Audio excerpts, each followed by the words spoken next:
की प्रदर्शनी का अवलोकन किया। ये आपको दिखाते हैं तस्वीरें। आज का दिन भगवान बुद्ध को समर्पित, जहां जो पवित्र पिपरवा अवशेषों की प्रदर्शनी है उसका अवलोकन प्रधानमंत्री द्वारा किया गया है। आप देख सकते हैं तस्वीरों के माध्यम से। प्रकाश और कमल प्रबुद्ध व्यक्ति के अवशेष शीर्षक वाली ये जो प्रदर्शनी है, ये भगवान बुद्ध के अनुयायियों के लिए भी बेहद खास, क्योंकि यहाँ गहन दार्शनिक अर्थ, उत्कृष्ट शिल्प कौशल, वैश्विक आध्यात्म के महत्वता का प्रतीक इस प्रदर्शनी को माना गया है।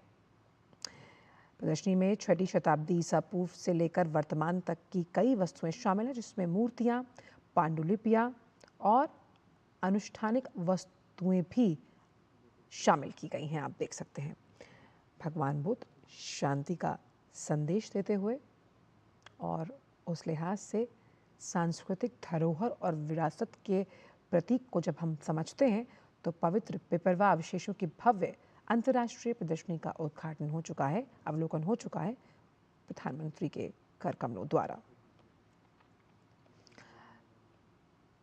और पिपरवा अवशेष भगवान बुद्ध से जुड़े सबसे प्राचीन और ऐतिहासिक रूप से जो महत्वपूर्ण अवशेष यानी कि रेलिक्स हैं, उनमें से माने जाते हैं। तो the light and the lotus, relics of the awakened one, ये जो शीर्षक है जिसका हमने आपको अंग्रेजी में शीर्षक बताया, ये प्रदर्शनी भगवान बुद्ध के जीवन के बारे में गहन जानकारी, जो कि आज भी प्रासंगिक है, वो प्रदान करेगी। ये प्रदर्शनी भारत की स्थायी बौद्ध विरासत को इंकित करती है, परिलक्षित करती है, प्रदर्शित करती है। साथ ही ये प्रदर्शनी 1 सदी से भी अधिक समय के बाद स्वदेश वापस लाए जो तमाम अवशेष हैं और पिपरवा के पुरातात्विक खजानों को एक साथ लेकर आती है। और इसके कल्प वस्तु से जुड़ाव को भी हमने आपको बताया। साथ ही इन अवशेषों को स्वदेश वापस लाना निरंतर जो तमाम प्रयास, अथक प्रयास है सरकार के, संस्थागत जो सहयोग है, उसके माध्यम से ये संभव हुआ है। और जन सामान्य को इस प्रदर्शनी में सब कुछ बहुत आसान और सुलभ भाषा में समझ में आए, तो इस प्रदर्शनी को एक व्यापक ऑडियो विजुअल कंपोनेंट का सहयोग मिलता है, जिसमें डिजिटल रिकंस्ट्रक्शंस हैं, इंटरप्रिटेटिव प्रोजेक्शंस और मल्टीमीडिया प्रेजेंटेशंस भी शामिल हैं। आप देख सकते हैं, जिसके ज़रिए आप इस प्रदर्शनी का आनंद ले पाएंगे। आप समझ पाएंगे कि आखिरकार इसका सांस्कृतिक और सभ्यतागत महत्व है क्या भारत के लिहाज से। और क्योंकि हम पुरातात्विक प्रमाण जो पिपरवा स्थल है उसे प्राचीन कपिल वस्तु से जोड़ रहे हैं, जहाँ ये भी माना जाता है, ये भी पहचाना जाता है कि भगवान बुद्ध ने संन्यास लेने से पहले अपने प्रारंभिक जीवन को जिया था। तो आज का ये दिन बेहद अहम, जहाँ पिपरवा प्रदर्शनी जो कि अवशेषों से जुड़ी हुई है भगवान बुद्ध के, इस अंतर्राष्ट्रीय प्रदर्शनी का अवलोकन किया गया है। और जहाँ जिन पांडुलिपियों का हमने जिक्र किया, इसमें एक अखंड पत्थर का संदूक है जिसमें बहुमूल्य रत्न और आभूषण भी पाए गए हैं। तो बौद्ध समुदाय, जो तमाम समुदाय के लोग हैं, उनके समर्थन से ये अवशेष स्वदेश लौटे हैं।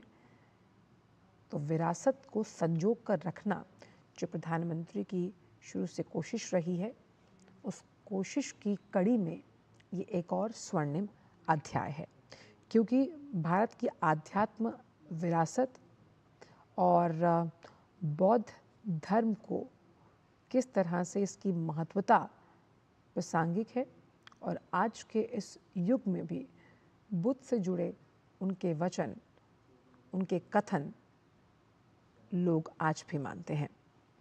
तो भारत अपनी सभ्यता विरासत को संरक्षित तो कर ही रहा है, वहीं दुनिया के साथ साझा करने की अपनी इस अटूट प्रतिबद्धता को भी दर्शाता है। तो इन कलाकृतियों की सफल वापसी हुई है, जिसमें मूर्तियाँ, पांडुलिपियाँ और अनुष्ठानिक वस्तुएं हैं। और प्रधानमंत्री ने इसका अवलोकन किया। और 1898 की जब हम बात करते हैं तो खुदाई से जो प्राप्त ये अवशेष हुए, उसमें कई ऐसे प्रमाण मिले जो बुद्ध से जुड़े हुए हैं। और आज का दिन इस विरासत को देखने के लिए भी प्रधानमंत्री ने आह्वान किया है, जिसमें पिपरवा के प्रमाणिक अवशेष साफ तौर पर दृष्टव्य हैं। अवशेषों की स्वदेश वापसी के लिए जिस तरह से काम किया गया, उसका जिक्र भी प्रधानमंत्री ने किया और सराहना की है। और इस अंतर्राष्ट्रीय प्रदर्शनी का उद्घाटन जो है वो कैसे देश के युवा और बौद्ध धर्म की जो समृद्ध संस्कृति है, उन दोनों के बीच एक सेतु का कैसे काम करेगा, उस संबंध को भी उजागर इस प्रदर्शनी द्वारा किया गया है। ये समझना आज की युवा पीढ़ी के लिए बहुत अहम है कि बौद्ध धर्म के संस्थापक, बौद्ध धर्म की आध्यात्मिक महत्वता, उसके अनूठे ज्ञान के वचन कितने प्रासंगिक हैं आज के इस युग के लिए। जैसे कि प्रधानमंत्री हमेशा कहते हैं कि ये बुद्ध का युग है और युद्ध का नहीं, तो किस तरह जब हम अहिंसा परमो धर्म के उस विचार को सुनते हैं, समझते हैं और फिर उस पर चलते हैं। और बहुत अहम यहाँ पर है कि किस तरह से वो जो रोशनी है जो आपको अंदर के ज्ञान के साथ रोशन करती है, उस ज्ञान की रोशनी से आपका कैसा मिलन परमात्मा की उस शक्ति के साथ होता है, जिन वाक्यों को इंकित किया गया है जब हम उस लाइट की बात करते हैं, जो इस पूरी प्रदर्शनी का शीर्षक भी है, और कैसे आप उसमें जागृत होते हैं आध्यात्मिक तौर पर। और ये प्रदर्शनी बहुत ही विशिष्ट रूप से भारत की विरासत को सबके सामने रखेगा, क्योंकि जिन तमाम प्रमाणिक पुरातात्विक साक्ष्यों को जनता के समक्ष पेश किया जा रहा है, आप समझिए इससे भारत के उस सांस्कृतिक भाव को आत्मसात करने का मौका बुद्ध से जुड़े हुए अनुयायियों को तो मिलेगा ही, लेकिन आम जनता के लिए भी ये समझने की, ये देखने का विषय होगा कि किस तरह से भगवान बुद्ध भारत देश की जब हम बात करते हैं, उनके विचार, उनके जो कथन या वचन रहे वो कितने अहम रहे। और इसीलिए क्योंकि इन अवशेषों का सीधा संबंध बुद्ध के अपने जीवन से है, तो इन्हें दुनिया के सबसे दुर्लभ और पवित्र अवशेषों में से माना जाता है। क्योंकि किसी भी देश को जब हम समझते हैं, उसकी सांस्कृतिक धरोहर, उसकी विरासत, जिसे विरसा कहते हैं, उसी पर एक आत्मनिर्भर देश की धुरी टिकी होती है, जिसमें सामाजिक दृष्टिकोण के साथ आप आगे बढ़ते हैं। साथ ही क्योंकि यहाँ पर वो तमाम आभूषण, रत्न और अवशेष जो इकट्ठा आप देख पाएंगे, जिनकी तस्वीरें भी हम आपसे लगातार साझा कर रहे हैं, और जो तमाम अलग अलग सेक्शंस बनाए गए हैं, उसमें पिपरवा रिविजिटेड, यानी कि आप इस प्रदर्शनी के माध्यम से कहीं ना कहीं उस सदी में पहुंच जाएंगे जहां पर आप पिपरवा को खुद रिविजिट, यानी कि एक बार फिर उस सदी में उन जिस तरह से भगवान बुद्ध जीवन जिया करते थे, कहीं ना कहीं आप उसको अपने मस्तिष्क में, अपने जहन में उस तस्वीर को उकेर पाएंगे।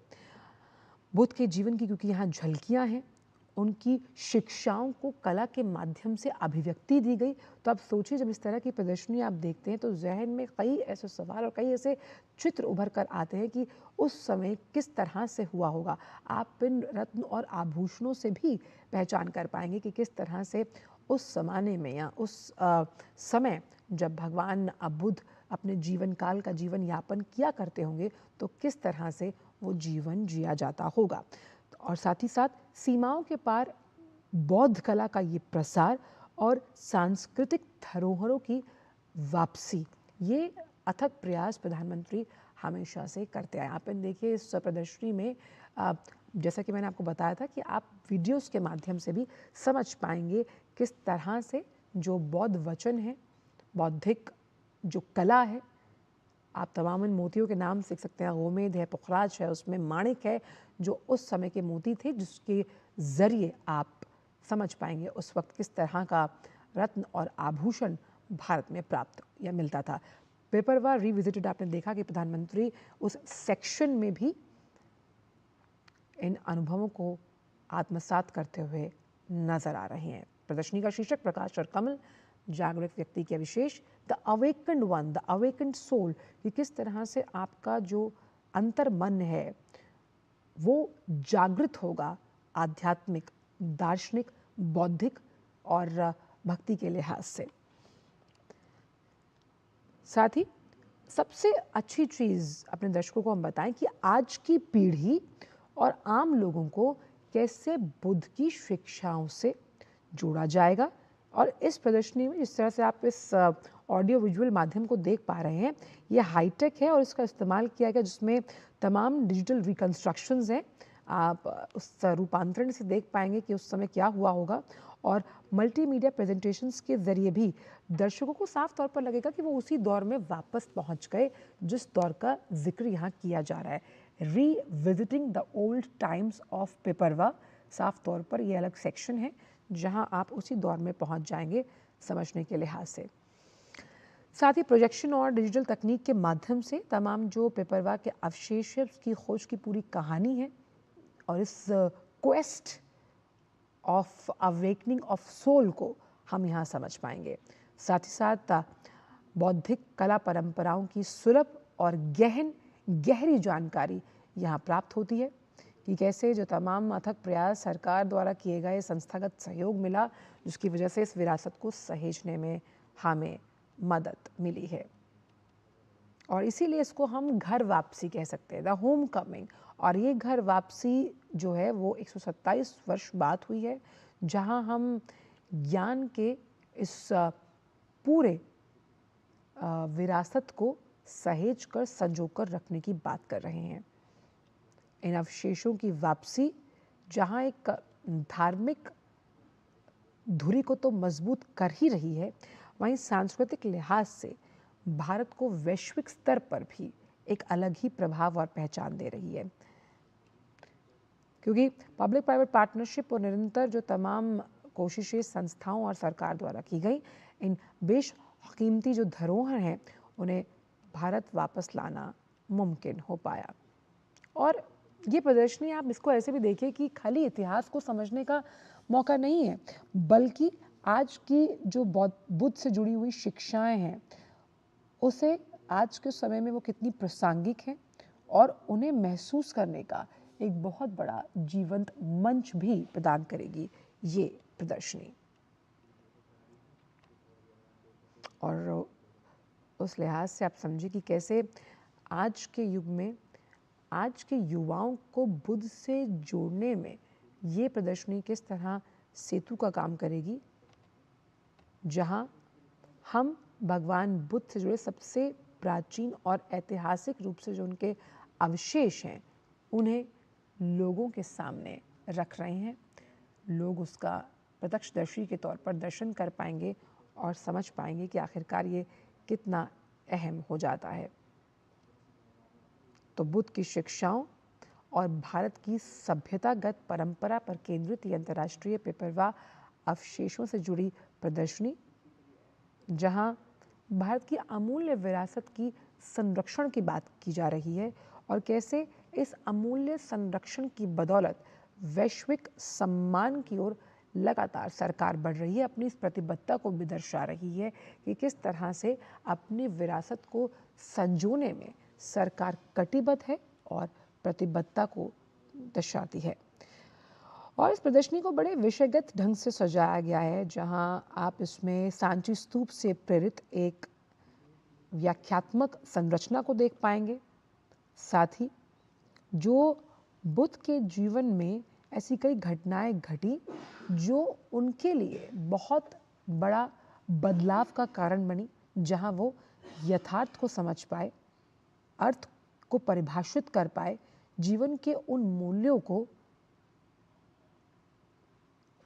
लोगों को समझा पाए।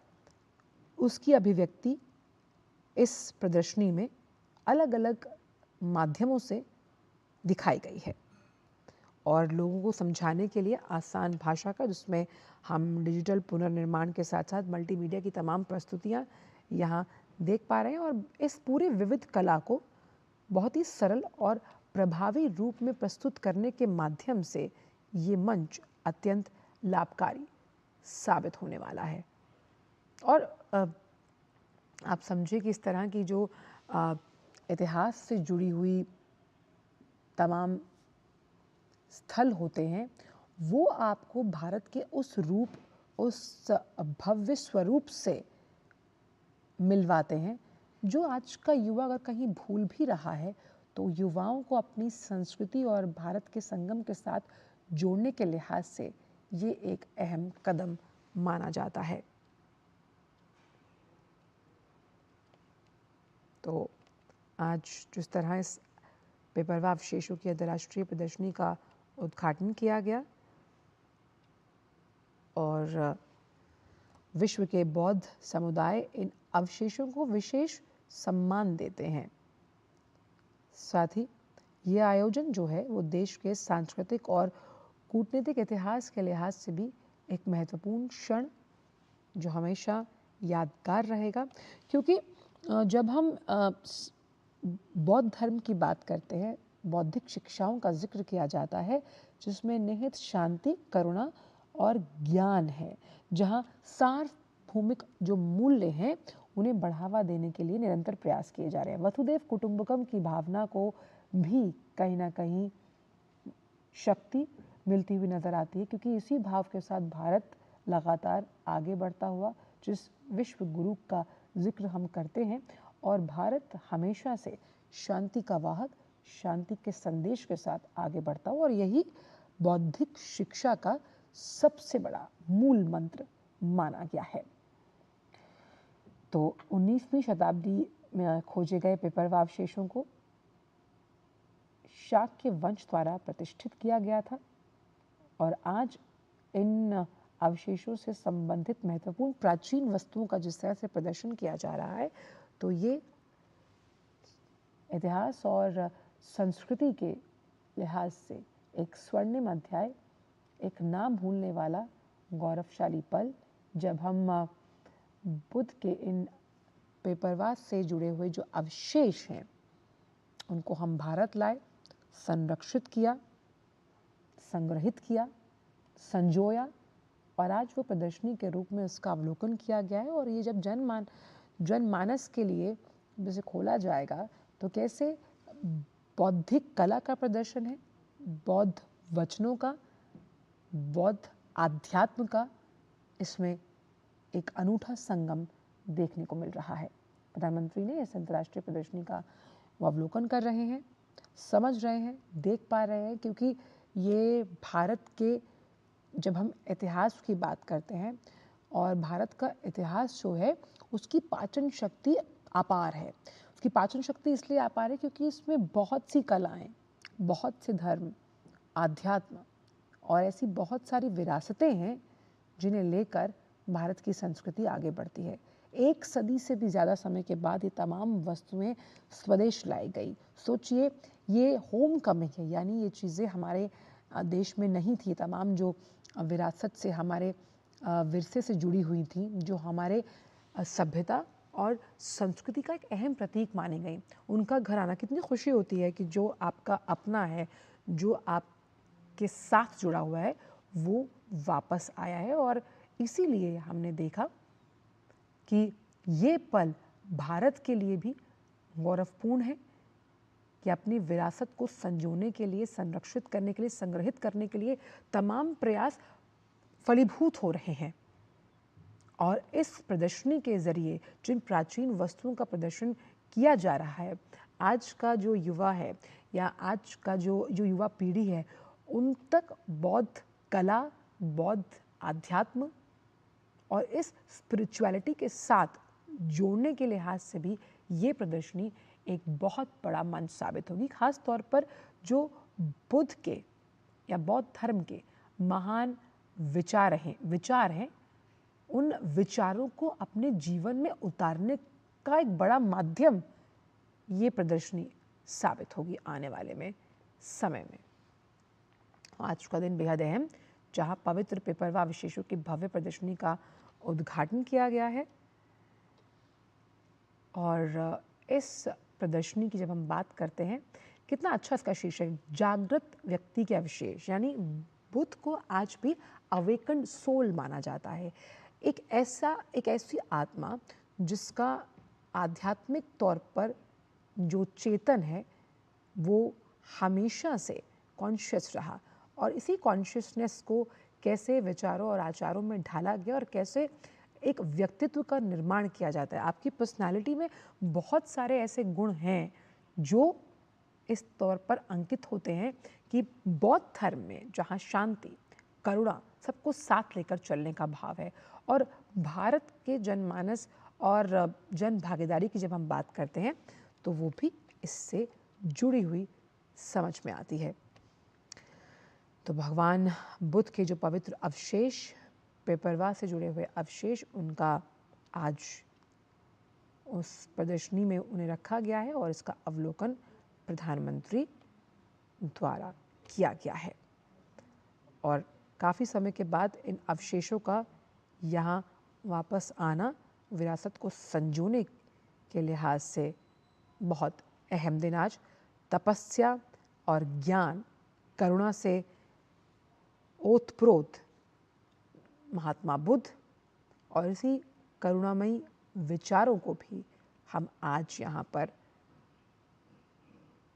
देख पा रहे हैं। देखिए, तमाम ये जो होम कमिंग इन रीविजिटिंग उन तमाम साक्ष्यों की जो भारत की विरासत को दिखाते हैं। तो इस अंतर्राष्ट्रीय प्रदर्शनी का उद्घाटन किया गया। बुद्ध की शिक्षाओं और सांस्कृतिक जड़ों को और मजबूत किया जाएगा यहाँ, क्योंकि एक सदी के बाद इनकी वापसी हुई है। तो भारत की सांस्कृतिक जड़ें कितनी मजबूत हैं, ये तो जो तमाम बौद्ध धर्म से जुड़े हुए ज्ञान की बात है, प्रधानमंत्री अपने विचारों को अंकित करते हुए नजर आ रहे हैं। ये दीवारों पर आप देख सकते हैं बुद्ध से जुड़ी हुई कई तस्वीरें हैं। आपने रत्न और आभूषण देखे, मल्टीमीडिया और ऑडियो विजुअल माध्यम से चलती हुई एक फिल्म भी देखी, ताकि लोगों को समझ में आ सके कि आखिरकार ये जो अंतर्राष्ट्रीय प्रदर्शनी है इसका सांस्कृतिक महत्व है क्या। तो पांडुलिपियों का हमने जिक्र किया, जिस भाषा में वो लिखी गई हैं। इन सबको देखने और समझने के बाद साफ तौर पर समझ में आता है कि बौद्ध धर्म की महत्वता आखिर है क्या। तो भगवान बुद्ध से जुड़े पवित्र अवशेष, जिनमें रत्न आभूषण शामिल है, साथ ही इन अवशेषों को आध्यात्मिक और सांस्कृतिक धरोहर माना जाता है भारत की। इनकी खोज जो थी वो 1898 में ब्रिटिश नागरिक विलियम क्लैक्सटन पेपे ने की, और मूल रूप से कई माननीय प्रधानमंत्री श्री नरेंद्र मोदी जी का स्वागत है।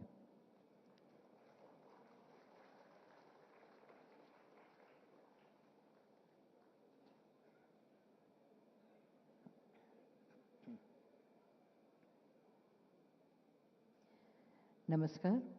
भारत सरकार संस्कृति मंत्रालय की ओर से 127 साल बाद भगवान बुद्ध के रत्न अवशेषों की भारत में ऐतिहासिक वापसी को चिन्हित करते हुए भव्य अंतर्राष्ट्रीय प्रदर्शनी the light and the lotus relics of the awakened one के उद्घाटन समारोह में हम आपका स्वागत करते हैं। भगवान बुद्ध के संदर्भ में कमल पवित्रता, ज्ञान और दुख से ऊपर उठने का प्रतीक है, जो कीचड़ से बिना दाग के उगता है, जबकि प्रकाश उनके उस ज्ञान को दर्शाता है जो इस चेतना के रास्ते को प्रकाशित करता है, जो दुनिया की कठिनाइयों को आध्यात्मिक विकास और ज्ञान के ओज से जोड़ता है।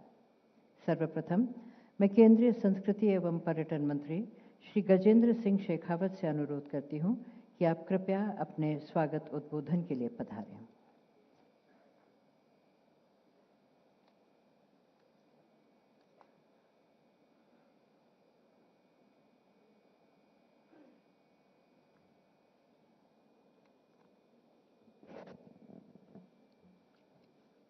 भगवान बुद्ध के पवित्र अवशेषों के 127 साल बाद भारत पुनः वापसी और उनके दो हिस्सों के एक साथ जुड़ने के इस ऐतिहासिक क्षण में आज संस्कृति मंत्रालय द्वारा रची गई इस प्रदर्शनी the light and the lotus relics of the awakened one के उद्घाटन के शुभ अवसर पर विरासत भी और विकास भी इस मंत्र के दृष्टा विकसित भारत के सपने को साकार करने के संकल्प के साथ जुटे देश के यशस्वी प्रधानमंत्री सम्माननीय नरेंद्र मोदी जी का आज यहाँ स्वागत करते हुए मुझे अत्यंत प्रसन्नता होती है। मैं माननीय प्रधानमंत्री जी को ये समय देने के लिए और सतत मार्गदर्शन के लिए हृदयपूर्वक आभार करते हुए अभिनंदन करना चाहता हूँ। हम सब के बीच में उपस्थित मंत्रिमंडल के वरिष्ठ साथी आदरणीय श्री किरण रिजिजू जी, आदरणीय राव साहब इंद्रजीत सिंह जी, आदरणीय रामदास अठावले जी, दिल्ली के माननीय उपराज्यपाल सम्माननीय श्री विनय सक्सेना जी, सम्मानित दिल्ली सरकार के मंत्रीगण, भारत सरकार के संस्कृति सचिव आदरणीय Shri Vivek Agrawal ji, most reverend monks and the nuns present here, excellencies from diplomatic corps, सरकार के सभी सम्मानित अधिकारीगण, इस सभागार में उपस्थित मीडिया के सारे मित्र, सोशल मीडिया के इन्फ्लुएंसर्स, देवियों और सज्जनों, मैं आप सबको सादर प्रणाम करता हूं। नमो बुद्धाय। आप सबकी सारस्वत उपस्थिति से निश्चित रूप से आज का कार्यक्रम गरिमामयी हुआ है। भगवान बुद्ध के ये पवित्र रत्न भगवान बुद्ध की उस जीवंत परंपरा से जुड़े हैं जो जीवंत परंपरा करुणा, विवेक, विवेकपूर्ण ज्ञान और संतुलन को भारतीय चेतना में सुस्थापित करती है। भगवान बुद्ध का दर्शन इस भारत की अनूठी आत्मा का दर्शन है। भारत से निकले भगवान बुद्ध के इस बुद्ध धर्म ने न केवल एशिया को अपितु विश्व के लिए मानवता के मंत्र के स्वरूप काम किया है। रत्नों की वापसी, जिसके उत्सव के लिए आज हम सब लोग यहाँ एकत्रित आए हैं, ये केवल स्वामित्व का विषय नहीं है। हम सब के मन में माननीय प्रधानमंत्री की दृष्टि विरासत भी और विकास भी के लिए एक नए उत्तरदायित्व की चेतना का विषय है। माननीय प्रधानमंत्री जी, आपके नेतृत्व में संस्कृति केवल अतीत की स्मृति या स्मरण मात्र नहीं है, अपितु राष्ट्र निर्माण की एक आधारशिला के रूप में है। ऐसा दिग्दर्शन आज देश के 140 करोड़ लोगों को हुआ है। आज का ये अवसर आपकी उसी संकल्पना के साकार होने के महाकाव्य के एक स्वर्णिम पृष्ठ के रूप में है। दुर्लभ और सभ्यतागत रूप से महत्वपूर्ण अवसर के आज हम सब लोग साक्षी बने। एक ऐसा अवसर जब 127 साल बाद पवित्र पेपरवाह के रत्नों की घर वापसी हुई है और उनके दो हिस्से एक साथ जुड़ करके एक साथ दर्शन करने के लिए हम सब लोगों के लिए उपलब्ध हुए हैं। ये निश्चित रूप से उत्सव का अवसर है, आनंद का अवसर है और साथ ही साथ हम सब लोगों के लिए एक वैश्विक प्रेरणा का पल भी है। आनंद इसलिए कि भगवान बुद्ध की वो धरोहर, वो विरासत जो गुलामी के उस कालखंड में भारत से निकलकर चली गई, आज एक बार फिर माननीय प्रधानमंत्री जी के सतत प्रयास, उनके निरंतर मार्गदर्शन और उनके इस विषय को लेकर के चेतना और भारत का जिस तरह से भारत की स्थिति में परिवर्तन उनकी निरंतर श्रम साधना के चलते वैश्विक परिदृश्य में हुआ है, आज हम सब लोग उस आनंद का उत्सव बना रहे हैं। लेकिन साथ साथ में यह हम सब लोगों के लिए प्रेरणा का विषय भी है, संकल्प का विषय भी है, क्योंकि राष्ट्र का नेतृत्व जब विरासत का सम्मान करने के लिए संकल्पित हो, राष्ट्र का नेतृत्व गुलामी के निशानों को मिटाने के लिए संकल्पबद्ध हो और अपने साथ साथ में अपनी विरासत को सहेजने के लिए कृत संकल्प हो, तभी और केवल तभी इस तरह का परिदृश्य संभव हो पाता है। मित्रों, सतत प्रेरणा माननीय प्रधानमंत्री जी की और उसके साथ साथ में विश्व पटल पर भारत की बदली हुई परिस्थिति का निश्चित रूप से प्रदर्शन इस प्रदर्शनी के माध्यम से हम सब यहाँ करने में कामयाब हुए हैं। इस प्रदर्शनी में पेपरवाह के विदेश से लाई गई संपदा के अतिरिक्त राष्ट्रीय संग्रहालय से लाए गए अस्थि अवशेष, मूल पात्र, उत्खनन के समय में प्राप्त हुए रत्न और उसके साथ साथ में उत्खनन के दुर्लभ प्रमाण, ये सब यहाँ एक साथ अपना अजर अमर संदेश और भगवान बुद्ध के दर्शन की व्याख्या करने के लिए यहाँ हम सब के लिए उपलब्ध हैं। 2047 के विकसित भारत की संकल्पना जो माननीय प्रधानमंत्री जी ने की है और उसके लिए जो उनका मंत्र कि हम विरासत का संरक्षण करते हुए विकसित होने की दिशा में आगे बढ़ेंगे, आज माननीय प्रधानमंत्री जी के सतत मार्गदर्शन में भारत का संस्कृति मंत्रालय जो है न केवल पुरातात्विक संपदाओं का संरक्षण कर रहा है, सांस्कृतिक परंपराओं का उन्नयन करने के लिए काम कर रहा है, मैन्युस्क्रिप्ट्स का डिजिटाइजेशन कर रहा है, सांस्कृतिक परंपराओं को सुदृढ़ करने की दिशा में काम कर रहा है और साथ साथ में विश्व के पटल पर भारत की इस अनूठी संस्कृति को प्रदर्शित करने का प्रयास भी कर रहा है। इसी दृष्टिकोण से युवा पीढ़ी को साथ जोड़ने के लिए हमने डिजिटल हेरिटेज अवेयरनेस प्रोग्राम प्रारंभ किया है और हम अपनी पुरातात्विक संपदाओं को सहेजे हुए सारे म्यूजियम्स को पुनर्गठन करने और उन्हें पुनर्सुदृढ़ीकरण करने पर काम कर रहे हैं।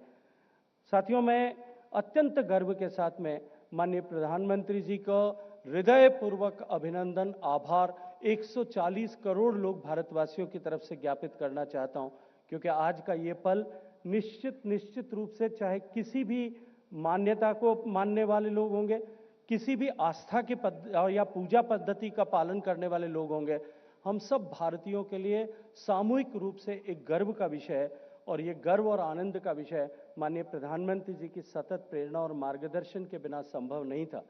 मैं इस अवसर पर धन्यवाद करना चाहता हूं गोडरेज फाउंडेशन के आदरणीय फिरोज शाह गोडरेज और उनके परिवार को भी कि उन्होंने इस अनूठे पल को साक्षी करने के लिए जो जन सहभागिता और पीपीपी का जो मॉडल है, एक नया मॉडल भारत में खड़ा करने की दिशा में हम सब का सहयोग किया। आप सबकी सारस्वत उपस्थिति का वंदन करते हुए आप सबको प्रणाम करता हूं।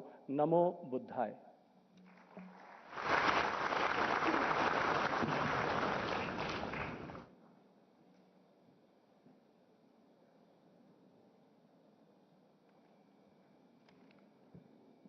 अब हम आपको दिखाने जा रहे हैं एक लघु फिल्म। ये फिल्म 1898 में पेपरवाह के अवशेषों की खोज से लेकर उनकी नीलामी की कोशिशों तक और फिर रत्न अवशेषों को वापस भारत लाने तक की ऐतिहासिक यात्रा पर तैयार की गई है।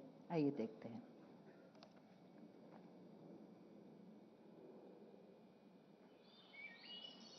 भारत, वो पावन भूमि जहां बुद्ध धम्म का जन्म हुआ, जहां भगवान बुद्ध को ज्ञान की प्राप्ति हुई और जिसने बौद्ध विरासत के वैश्विक संरक्षक के रूप में पूरे विश्व को सदियों से शांति, करुणा और सार्वभौमिक सद्भाव का संदेश दिया है। बुद्ध व्यक्ति से आगे बढ़कर एक बोध है। बुद्ध स्वरूप से आगे बढ़कर एक सोच है। बुद्ध चित्रण से आगे बढ़कर एक चेतना है और बुद्ध की ये चेतना चिरंतर है, निरंतर है। माननीय प्रधानमंत्री श्री नरेंद्र मोदी जी के नेतृत्व में भारत की सांस्कृतिक और आध्यात्मिक नीति के अंतर्गत भगवान बुद्ध के पवित्र अवशेष कई देशों की यात्रा कर चुके हैं, जिनमें बौद्ध बहुल राष्ट्र भी शामिल हैं। गत वर्ष 2025 जून में ये संयुक्त राष्ट्र के वेसाक दिवस समारोह के लिए वियतनाम के हो ची मिन्ह और हनोई समेत 4 शहरों में पहुंचे। अक्टूबर में ये पवित्र अवशेष यूरोप के सबसे बड़े बौद्ध समुदाय स्थल golden abode of Buddha Shakya मुनि कालमिकिया रशिया पहुंचे और फिर नवंबर में भूटान के ग्लोबल पीस प्रेयर फेस्टिवल में भी ले जाए गए।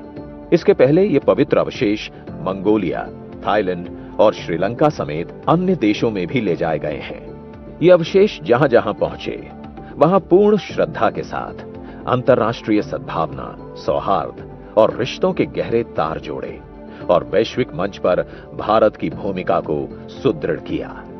एक तरफ जहां भारत अपनी सांस्कृतिक और आध्यात्मिक विरासत को पूरी दुनिया के साथ उदारतापूर्वक साझा करता है, वहीं दूसरी ओर अपनी धरोहरों को, जो कॉलोनियल शासन या अवैध तस्करी के माध्यम से विस्थापित हो गए थे, उन्हें वापस लाने में भी पूर्ण रूप से सक्षम है।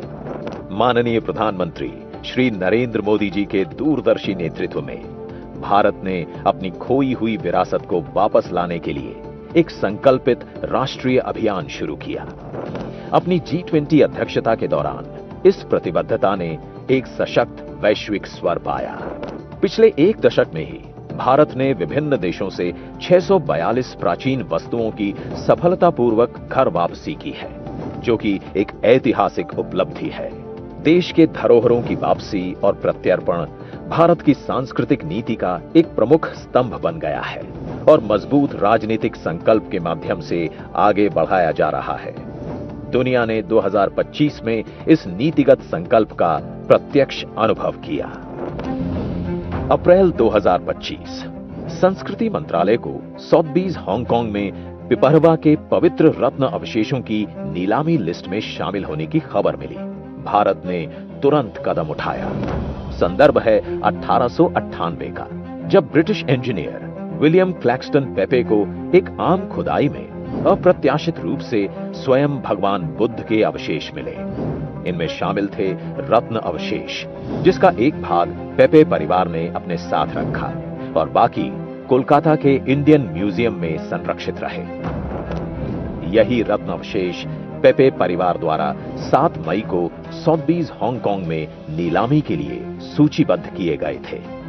नीलामी भारत के कानूनी अधिकार क्षेत्र से बाहर थी, चुनौती कठिन थी, समय कम था और मामला अत्यंत संवेदनशील।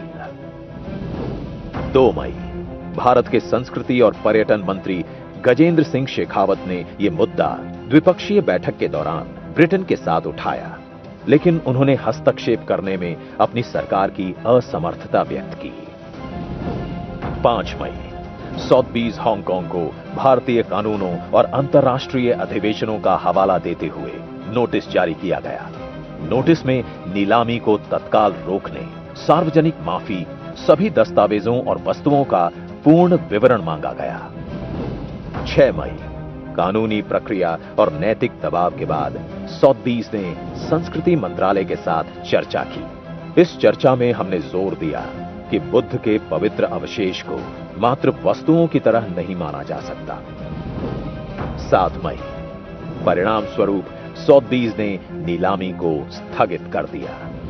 12 मई भारतीय विशेषज्ञों ने हांगकांग पहुंचकर यह प्रमाणित किया कि ये पिपरवा के रत्न अवशेष ही हैं। 30 जुलाई संस्कृति मंत्रालय ने गोदरेज समूह के साथ एक अनूठी पब्लिक प्राइवेट पार्टनरशिप के तहत अवशेषों को अधिग्रहित किया और भारत लाए। विश्व को ये स्मरण रहे कि बुद्ध के ये अवशेष करुणा, शांति और संस्कृति के वो पवित्र प्रतीक हैं जो सदियों से यही संदेश देते आए हैं। भारत बुद्ध की भूमि है, युद्ध की नहीं।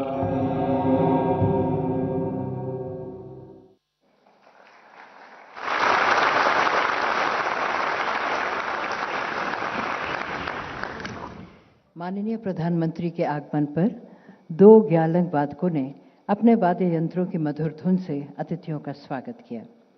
ग्यालंग एक पारंपरिक लकड़ी का वाद्य यंत्र है जो बांसुरी जैसा दिखता है और हिमालय बौद्ध अनुष्ठानों का एक अहम अंग है।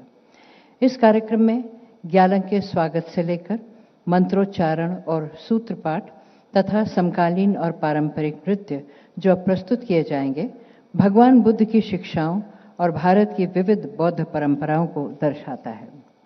पहले प्रस्तुत है अरुणाचल प्रदेश के ताई खामती समुदाय का एक पारंपरिक लोक नृत्य किंगनारा किंगनारी, जो मोर नृत्य है। इसे प्रस्तुत कर रहे हैं ताई Khamti heritage and literature society के कलाकार। ये नृत्य अरुणाचल प्रदेश के नामसाई क्षेत्र में फल फूल रही बौद्ध संस्कृति को दर्शाता है। सदियों की भक्ति और सामुदायिक प्रथाओं से जुड़ा यह नृत्य सांस्कृतिक विरासत और आध्यात्मिक अभिव्यक्ति दोनों का प्रतीक है।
अब प्रस्तुत है समकालीन भारतीय नृत्य ballet echoes of enlightenment, peace comes from within.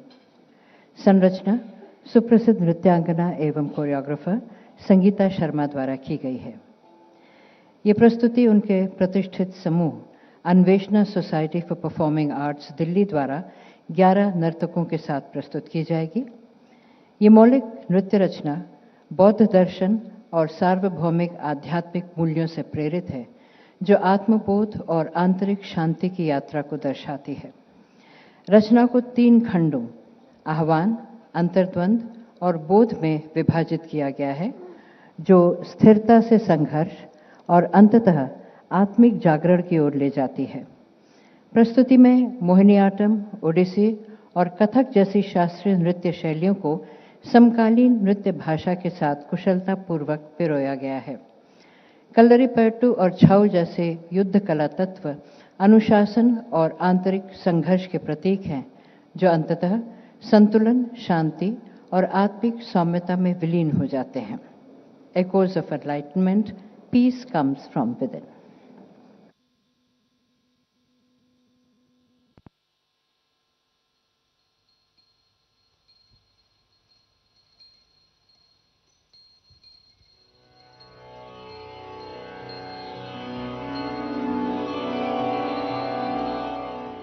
Invoking the universal synergy of Buddha, a depiction of peace, love, wisdom, mindfulness with enlightenment.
Hatred does not cease by hatred, but only by love.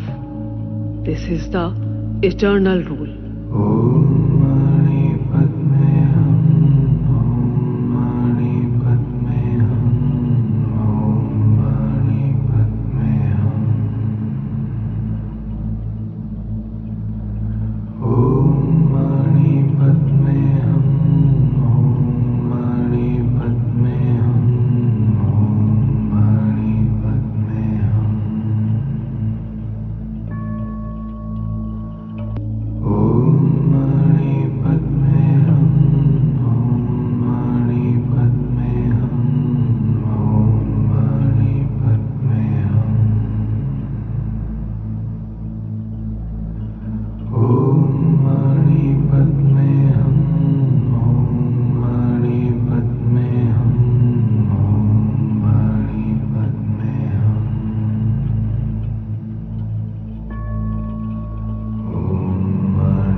Peace comes from within. Do not seek it without.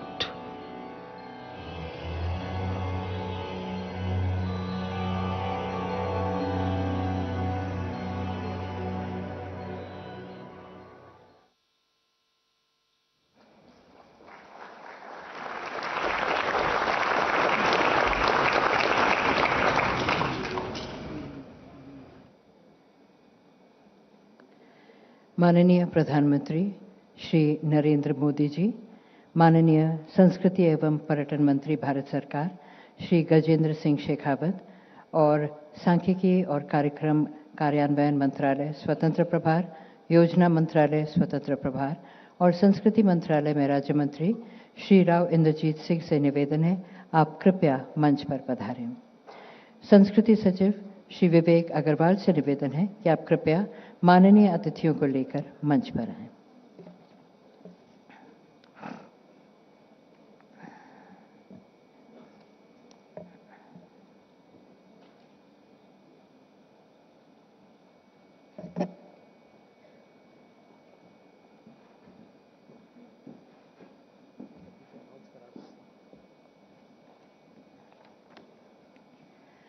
अब माननीय प्रधानमंत्री के कर कमलों द्वारा प्रदर्शनी के catalogue का विमोचन होगा। संस्कृति सचिव श्री विवेक अग्रवाल से निवेदन है, आप प्रदर्शनी का कैटलॉग माननीय प्रधानमंत्री जी को प्रस्तुत करें।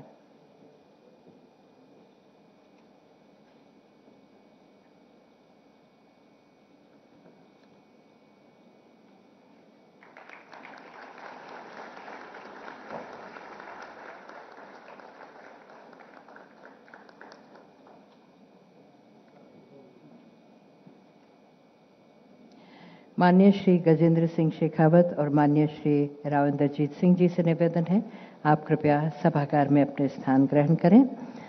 मैं माननीय प्रधानमंत्री द्वारा चीवर दान के लिए मंच पर बौद्ध भिक्षुओं को आमंत्रित करती हूँ। कर्नाटका के द्रेपुंग लोजलिंग मॉनेस्ट्री के पूजनीय क्याबजे योंगसिंग लिंग रिम्पोचे तेंजिंग लुंगटोक थिनले चोपाक, हिमाचल प्रदेश से रिम्पोचे कुंडलिंग लाद्रांग द्रेपुंग गोमांग बिहार के पूजनीय 13वें कुंडलिंग तात्साक रिम्पोचे तेंजिंग चोकी ग्यालसिन, दिल्ली से आईबीसी के प्रधान सचिव शार्द से खेंसू रिम्पोचे जांगचुप चोडन, अरुणाचल प्रदेश से नामसाई परयाती सासना बुद्ध विहार के मठाधीश पूजनीय अग्गधम्मा महाथेरा, लद्दाख से महाबोधि मेडिटेशन सेंटर के संस्थापक अध्यक्ष एवं आध्यात्मिक निदेशक पूजनीय संघसेना महाथेरा और कर्नाटका से महाबोधि सोसाइटी बेंगलुरु के महासचिव पूजनीय आनंद भिक्खु।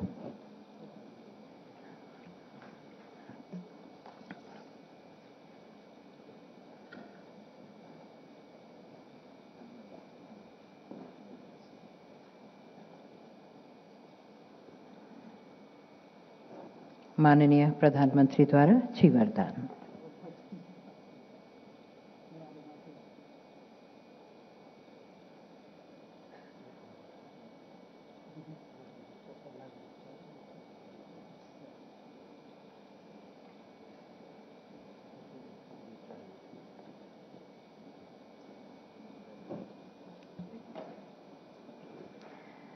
माननीय प्रधानमंत्री श्री नरेंद्र मोदी जी से निवेदन है, आप कृपया आशीर्वचन देते हुए मार्गदर्शन करें।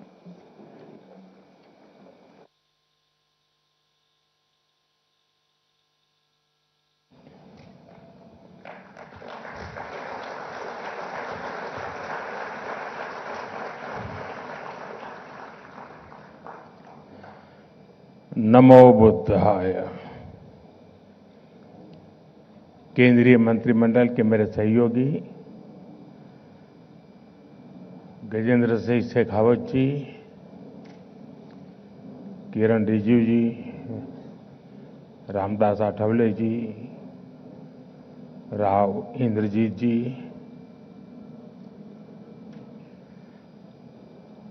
दिल्ली के मुख्यमंत्री का कार्यक्रम था, उनको निकलना पड़ा,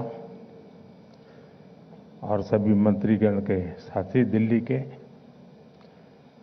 के लेफ्टिनेंट गवर्नर सक्सेना जी,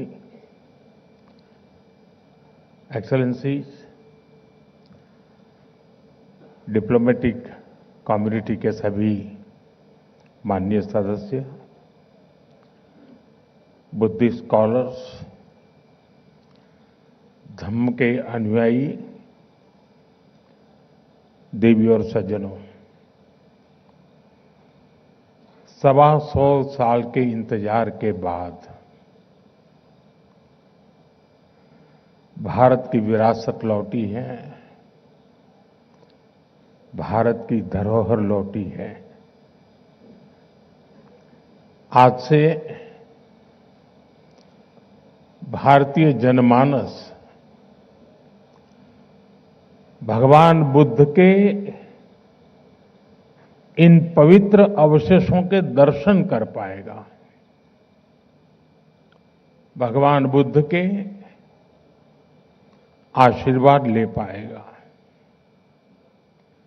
मैं इस शुभ अवसर पर यहां उपस्थित सभी अतिथियों का स्वागत और अभिनंदन करता हूं।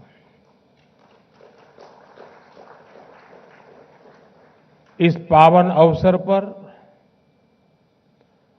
बौद्ध परंपरा से जुड़े भिक्षु और धर्माचार्य भी हमें आशीर्वाद देने के लिए यहां उपस्थित है। मैं आप सभी का वंदन करता हूं। आप सभी की उपस्थिति इस आयोजन को नई ऊंचाई, नई ऊर्जा दे रही है। 2026 की शुरुआत में ही ये शुभ उत्सव बहुत प्रेरणादायी है और मेरे लिए भी सौभाग्य है कि 2026 का मेरा ये पहला सार्वजनिक कार्यक्रम है जो भगवान बुद्ध के चरणों से शुरू हो रहा है। मेरी कामना है भगवान बुद्ध के आशीर्वाद से 2026 दुनिया के लिए शांति, समृद्धि और सद्भाव का नया दौर लेकर के आए। साथियों, जिस स्थान पर ये प्रदर्शनी लगी है वो भी अपने आप में विशेष है। किला राय पिथौरा का ये स्थान भारत के गौरवशाली इतिहास की यश भूमि है। इस ऐतिहासिक किले के इर्द गिर्द लगभग 1000 साल पहले उस समय के पूर्व शासकों ने एक दृढ़ और मजबूत सुरक्षित दीवारों से घिरे नगर की स्थापना की थी। आज उसी ऐतिहासिक नगर परिसर में हम अपने इतिहास की एक आध्यात्मिक और पुण्य गाथा को जोड़ रहे हैं। साथियों, यहां आने से पहले मैंने विस्तार से इस ऐतिहासिक प्रदर्शनी को देखा। भगवान बुद्ध के पवित्र रेलिक्स को अपने बीच पाकर हम सभी धन्य हैं। इनका भारत से बाहर जाना और लौटकर फिर भारत आना, ये दोनों ही पड़ाव अपने आप में बहुत बड़ा सबक है। सबक ये है कि गुलामी सिर्फ राजनीतिक और आर्थिक नहीं होती। गुलामी हमारी विरासत को भी तबाह कर देती है। भगवान बुद्ध के पवित्र रेलिक्स के साथ भी यही हुआ। गुलामी के कालखंड में इन्हें भारत से छीना गया और तब से करीब 125 साल तक ये देश से बाहर ही रहे। जो लोग इन्हें भारत से लेकर गए थे, उनके वंशजों के लिए तो ये सिर्फ निर्जीव एंटीक पीस ही थे और इसलिए उन्होंने इन पवित्र अवशेषों को अंतर्राष्ट्रीय बाजार में नीलाम करने का प्रयास किया। लेकिन भारत के लिए तो ये पवित्र रेलिक्स हमारे आराध्य का ही एक अंश है, हमारी सभ्यता का अभिन्न अंग है। इसलिए भारत ने तय किया कि हम इनकी सार्वजनिक नीलामी नहीं होने देंगे। और मैं आज गोदरेज समूह का भी आभार व्यक्त करता हूं। उनके सहयोग से भगवान बुद्ध से जुड़े ये पवित्र अवशेष भगवान बुद्ध की कर्म भूमि, उनकी चिंतन भूमि और उनकी महाबोधि भूमि और उनकी महापरिनिर्वाण भूमि पर वापस लौटे हैं। साथियों, भगवान बुद्ध का ज्ञान, उनका दिखाया मार्ग पूरी मानवता का है और कालातीत है। ये समय में बंधा हुआ नहीं है। ये भाव हमने बीते कुछ महीनों में बार बार अनुभव किया। बीते कुछ महीनों में भगवान बुद्ध से जुड़े पावन अवशेष जिस भी देश में गए, वहां आस्था और श्रद्धा का ज्वार उमड़ आया। थाईलैंड में अलग अलग स्थानों में ऐसे ही पावन अवशेष रखे गए थे। महीने भर से भी कम समय में वहां 40 लाख से अधिक श्रद्धालुओं ने उनके दर्शन किए। वियतनाम में जन भावना इतनी प्रबल थी कि प्रदर्शनी की अवधि बढ़ानी पड़ी। वहां के 9 शहरों में करीब 1.25 करोड़ लोगों ने बुद्ध अवशेषों को नमन किया। मंगोलिया में गंदन मठ के बाहर हजारों लोग घंटों घंटों तक प्रतीक्षा करते रहे। कई लोगों ने सिर्फ इसलिए भारतीय प्रतिनिधियों को छूना चाहा क्योंकि वे बुद्ध की भूमि से आए थे। रूस के काल्मिकिया क्षेत्र में सिर्फ एक सप्ताह में 1.5 लाख से अधिक श्रद्धालुओं ने पवित्र रेलिक्स के दर्शन किए। ये वहां की आधे से भी अधिक आबादी के बराबर है। विभिन्न देशों में हुए इस आयोजन में क्या आमजन, क्या हेड ऑफ द गवर्नमेंट, सभी एक समान श्रद्धा से जुड़े। भगवान बुद्ध सबके हैं। भगवान बुद्ध सबको जोड़ते हैं। साथियों, मैं खुद को बहुत भाग्यशाली समझता हूं क्योंकि भगवान बुद्ध का मेरे जीवन में बहुत ही गहरा स्थान रहा है। मेरा जन्म जिस वडनगर में हुआ वो बौद्ध शिक्षा का बहुत बड़ा केंद्र था।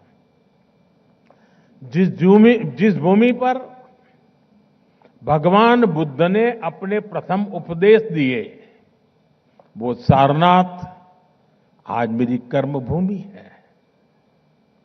जब मैं सरकार के दायित्वों से दूर था, तब भी मैं एक तीर्थ यात्री के रूप में बौद्ध तीर्थ स्थलों की यात्रा करता रहता था। प्रधानमंत्री के रूप में तो मुझे दुनिया भर में बौद्ध तीर्थों में जाने का सौभाग्य मिला है। नेपाल के लुम्बिनी में पवित्र माया देवी मंदिर में नतमस्तक होना अपने आप में अद्भुत अनुभव था। जापान में तोजी मंदिर और किंकाकुजी में भगवान बुद्ध के संदेशों के प्रभाव को लेकर मेरी समझ को और गहराई दी। साथियों, मैं जहां जहां गया, मेरा प्रयास रहा कि मैं भगवान बुद्ध की विरासत का एक प्रतीक वहां के लोगों के बीच में जोड़ करके लौटूं। और इसलिए चीन, जापान, कोरिया, मंगोलिया, मैं जहां भी गया बोधि वृक्ष के पौधे लेकर के गया था। आप कल्पना कर सकते हैं, जिस हिरोशिमा पर, उस हिरोशिमा शहर को एटम बम ने तबाह कर दिया था, वहां के बॉटनिकल गार्डन में बोधि वृक्ष का होना मानवता के लिए कितना बड़ा मैसेज बना है। साथियों, भगवान बुद्ध की हमारी ये साझा विरासत इस बात का भी प्रमाण है कि भारत सिर्फ पॉलिटिक्स, डिप्लोमेसी और इकोनॉमी से ही नहीं जुड़ता, बल्कि हमारा जुड़ाव कहीं गहरा है। हम मन और संवेदनाओं से जुड़े हैं, हम आस्था और आध्यात्म से भी कनेक्टेड हैं। साथियों, भारत केवल भगवान बुद्ध के पावन अवशेषों का संरक्षक नहीं है, बल्कि उनकी परंपरा का जीवंत वाहक भी है। पिपरवा, वैशाली, देवनी मोरी और नागार्जुन कोंडा जैसे प्राप्त भगवान बुद्ध से जुड़े अवशेष बुद्ध के संदेश की जीवित उपस्थिति है। भारत ने इन अवशेषों को साइंस और अध्यात्म हर रूप में संभाला है, सहेजा है। साथियों, भारत का ये भी निरंतर प्रयास रहा है कि दुनिया में बौद्ध विरासत से जुड़े भी स्थान हो, जो भी स्थान हो, उनके विकास के लिए हम यथासंभव योगदान दे सकें। जब नेपाल में आए भीषण भूकंप ने प्राचीन स्तूपों को नुकसान पहुंचाया, तो भारत ने उसके पुनर्निर्माण में सहयोग दिया। म्यांमार के बागान में आए भूकंप के बाद हमने 11 से अधिक पगोड़ाओं का संरक्षण किया। ऐसे अनेक उदाहरण हैं। भारत में भी बौद्ध परंपरा से जुड़े स्थानों और अवशेषों की खोज और उनके संरक्षण का काम निरंतर चल रहा है। जैसा मैंने आपको पहले कहा, मेरा जन्मस्थान गुजरात का वडनगर बौद्ध परंपरा का एक बहुत बड़ा केंद्र रहा है। मैं जब गुजरात का मुख्यमंत्री था, तब वहां बौद्ध परंपरा से जुड़े हजारों अवशेष मिले थे। आज हमारी सरकार इनके संरक्षण पर भी बल दे रही है और आज की पीढ़ी को इनसे जोड़ भी रही है। वहां एक शानदार एक्सपीरियंशियल म्यूजियम भी बनाया गया है, जो करीब 2500 वर्ष के इतिहास का अनुभव देता है। अभी कुछ महीने पहले ही जम्मू कश्मीर के बारामूला में बौद्ध काल की प्रमुख बुद्धिस्ट साइट का पता चला है। अब इसके संरक्षण का काम तेज किया जा रहा है। साथियों, पिछले 10-11 वर्षों में भारत ने बौद्ध स्थलों को आधुनिकता से जोड़ने का भी प्रयास किया है। बोध गया में कन्वेंशन सेंटर और मेडिटेशन व एक्सपीरियंस सेंटर बनाया गया है। सारनाथ में धमेक स्तूप पर लाइट एंड साउंड शो और बुद्ध थीम पार्क का निर्माण किया गया है। श्रावस्ती, कपिलवस्तु और कुशीनगर में आधुनिक सुविधाओं का निर्माण किया गया है। तेलंगाना के नालगोंडा में एक डिजिटल एक्सपीरियंस सेंटर बनाया गया है। सांची, नागार्जुन सागर, अमरावती, इन सभी जगहों पर तीर्थयात्रियों के लिए नई सुविधाएं विकसित की गई हैं। आज देश में एक बौद्ध सर्किट बनाया जा रहा है ताकि भारत के सभी बौद्ध तीर्थ स्थलों की आपस में बेहतर कनेक्टिविटी हो और दुनिया भर के तीर्थयात्रियों को आस्था और आध्यात्म का एक बेहतरीन अनुभव मिल सके। साथियों, हमारा प्रयास है कि बौद्ध विरासत सहज रूप से आने वाली पीढ़ियों तक पहुंचे। वैश्विक बौद्ध शिखर सम्मेलन वैशाख और आषाढ़ पूर्णिमा जैसे अंतर्राष्ट्रीय आयोजन के पीछे यही सोच है। आप सभी जानते हैं कि भगवान बुद्ध के अभिधम, उनकी वाणी, उनकी शिक्षाएं मूल रूप से पाली भाषा में है। हमारा प्रयास है कि पाली भाषा सामान्य जन तक पहुंचे। इसके लिए पाली को क्लासिकल लैंग्वेज का दर्जा दिया गया है। इससे धम्म को, उसके मूल भाव को समझना और समझाना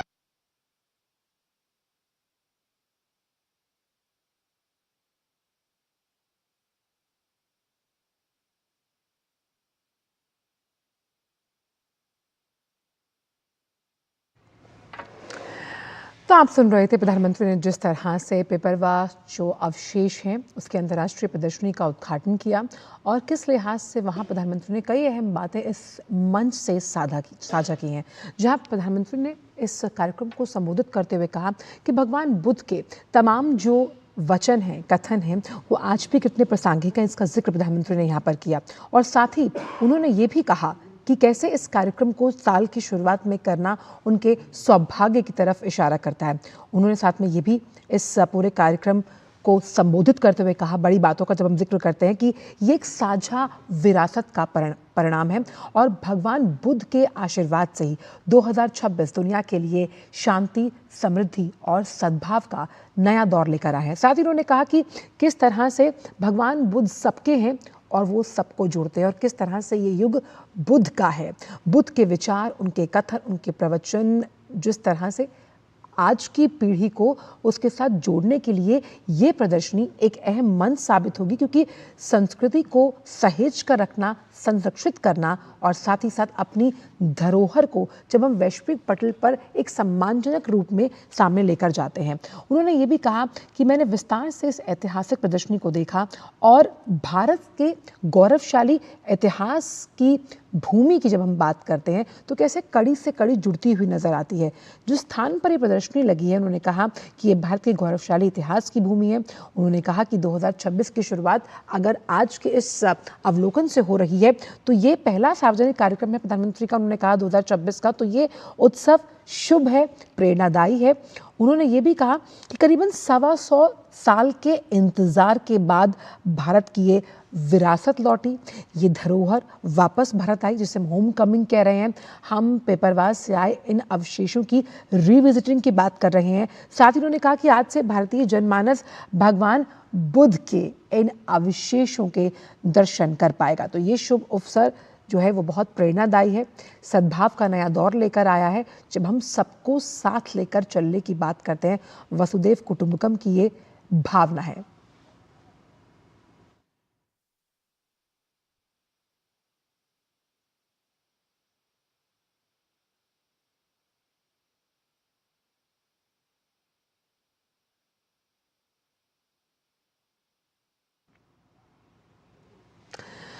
और इसीलिए भगवान बुद्ध को लेकर जिस तरह से प्रधानमंत्री ने कई बड़ी बातें कही, उन्होंने कहा कि आने वाली जो पीढ़ियां हैं, उनके लिए सांस्कृतिक धरोहर को समझना, इस विरासत और विरसे को संजो कर रखना, ये एक नया आयाम है जो आज इस प्रदर्शनी के अवलोकन के बाद स्थापित हुआ है। साथ ही साथ उन्होंने कहा कि जब हम भारत को 21वीं सदी का भारत मानते हैं और इस आध्यात्मिक ज्ञान और सद्भाव को लेकर आगे चलते हैं, उन्होंने ये भी कहा कि ये जो पूरा युग है, प्रधानमंत्री ने कहा कि वो बुद्ध का है। यही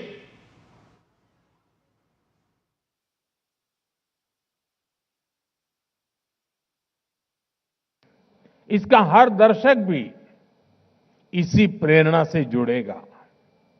साथियों, भगवान बुद्ध से जुड़े ये पवित्र रेलिक्स भारत की विरासत है।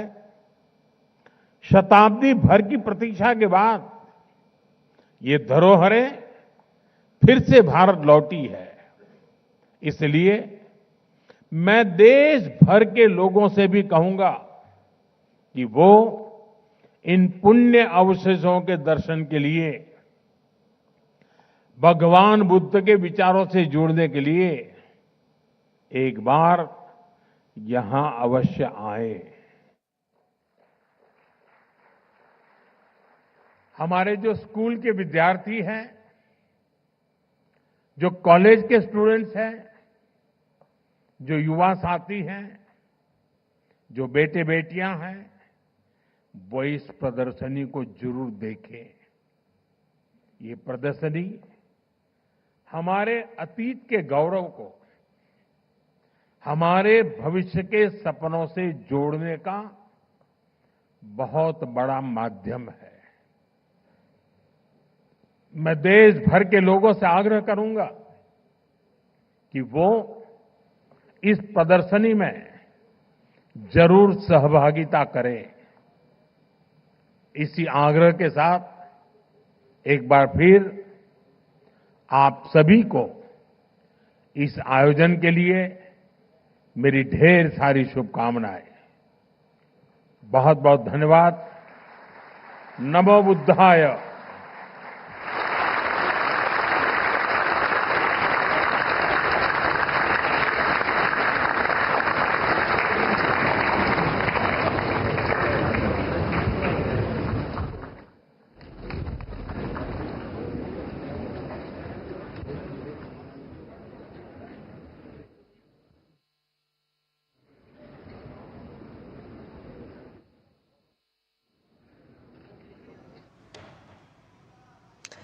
तो आपने देखा कि प्रधानमंत्री ने जो पेपरवा अवशेष की जो अंतर्राष्ट्रीय प्रदर्शनी है उसका अवलोकन किया और इस मंच से संबोधित किया साफ तौर पर कि किस तरह 2026 की जब हम बात करते हैं तो ये पहला सार्वजनिक कार्यक्रम है प्रधानमंत्री का जहां पर उन्होंने ये साझा किया कि 2026 के लिए ये शांति सद्भाव का नया दौर वो लेकर आए हैं। ये बड़ी बातें हैं। 2026 दुनिया के लिए शांति सद्भाव का नया दौर, और यहाँ उन्होंने साफ तौर पर इस मंच से संबोधित करते हुए कई बड़ी बातों का जिक्र किया। उन्होंने कहा कि गुलामी के कालखंड में बुद्ध के अवशेष